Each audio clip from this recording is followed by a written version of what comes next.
this video, I'm going to show you a basic and beginner leg workout you can do without any equipment at home. So let's get started. If this is the first time we're meeting, my name is Alina and I am a certified personal trainer who is here to help motivate and educate you to start your fitness journey and navigate all of the murkiness of the different exercises and diets and all the trends to make it easier for you. So I post a lot on my Instagram. You may know me from there, @CoachAlina_. But if not, then I'm so happy to meet you.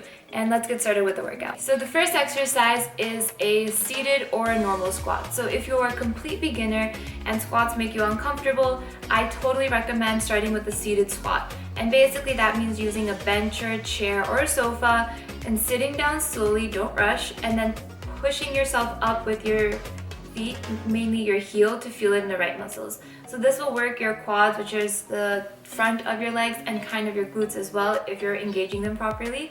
But just focus on getting the movement pattern down. I'm showing you the seated version and then I'm showing you a normal version based on what you're comfortable with. And with the seated version, the trick is to keep your core tight regardless of the fact that you're sitting down, and to not make it sound like you're getting a rest, but more so that you get to reset after each rep.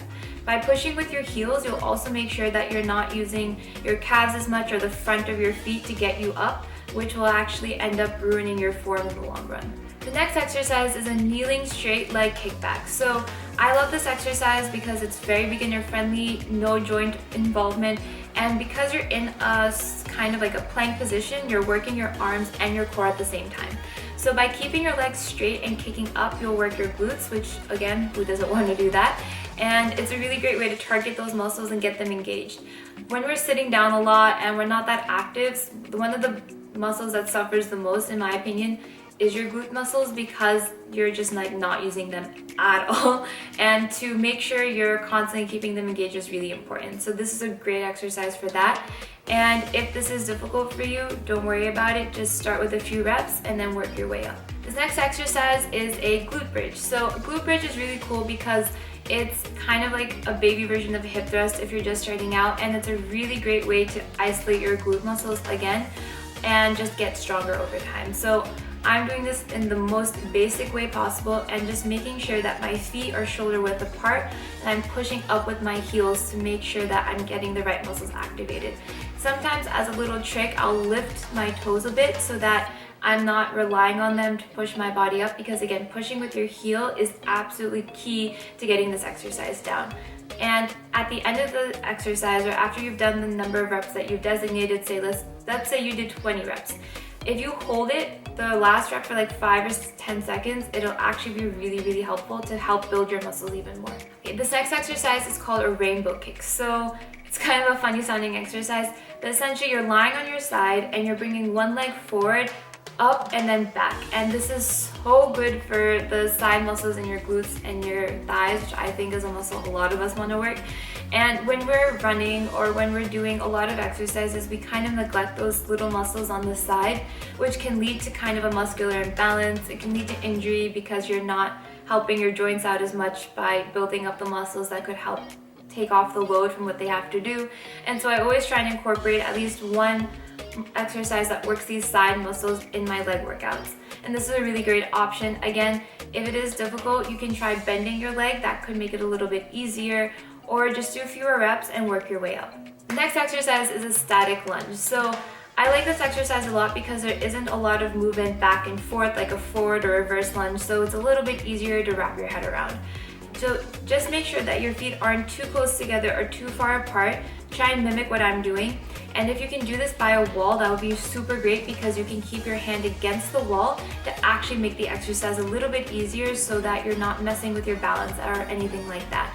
And the trick is, as you get more used to it, your balance will improve. But I want you to just focus on being able to do one side at a time. So do 10 reps on the right side of your body and then 10 reps on the left. And when you're doing it, you can keep your hands wherever is comfortable.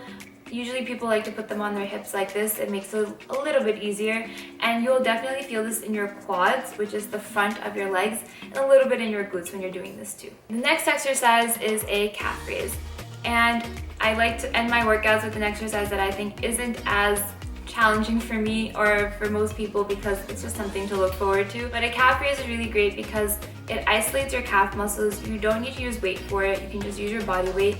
And if you want to make this more challenging, you can do it at a stair or a step. So that way your foot goes a little bit lower, so you have to work a little harder to get your body back. Working your calves is sometimes controversial because a lot of women want smaller calf muscles, which I understand. So if you don't want to do it, and if your body naturally has larger calf muscles that are dominant, then you can skip this exercise and you can opt for a different one. So I'd recommend some different options, like you can do a donkey kick instead to work your glutes a little bit more. You can do a reverse lunge, work your quads a little bit more. But if you do want to try and make sure that your calves are up to speed with everything else in your legs, then you can incorporate a calf raise. This next exercise is a wall sit, and they are so underrated. It is so difficult, but it's so good, and you kind of minimize the risk of injury with it because there's literally no movement. But basically you want to create a right angle from your calf to your knee to your thigh, so like that I guess, and just doing it against a wall. And you can keep your legs together or farther apart based on what you're comfortable with. I prefer keeping my legs together when I'm doing it, and just making sure that you're constantly breathing. It's really easy when you're doing an exercise like this where you have to hold the movement to stop breathing. Last thing you want to do, keep breathing. And this is primarily only a quad dominant exercise, so you'll feel it in the front of your legs like no tomorrow. And work your way up. If you can only do 5 seconds, do 5 today, and the next time try and do 8 or 10 seconds, and you'll definitely just keep getting better at it. That's the workout. So I really hope you enjoyed it and that you'll try those exercises. I think they're really great, and the best way to get better at them is to just keep doing them. So I hope you found value from this video. If you did, I'd love if you could like and subscribe. It really helps me out. And if you have any videos that you want to see, specific workouts or topics that you'd like me to cover, just comment down below and I'll definitely check it out. And you can also connect with me on Instagram at @CoachAlina_. I'm super active on there and post workouts on there as well, and just other updates, and talk to people in my DMs about all things fitness. So I hope to see you there. And as always, thank you so much for watching. I really appreciate it. And yeah, I'll see you next time.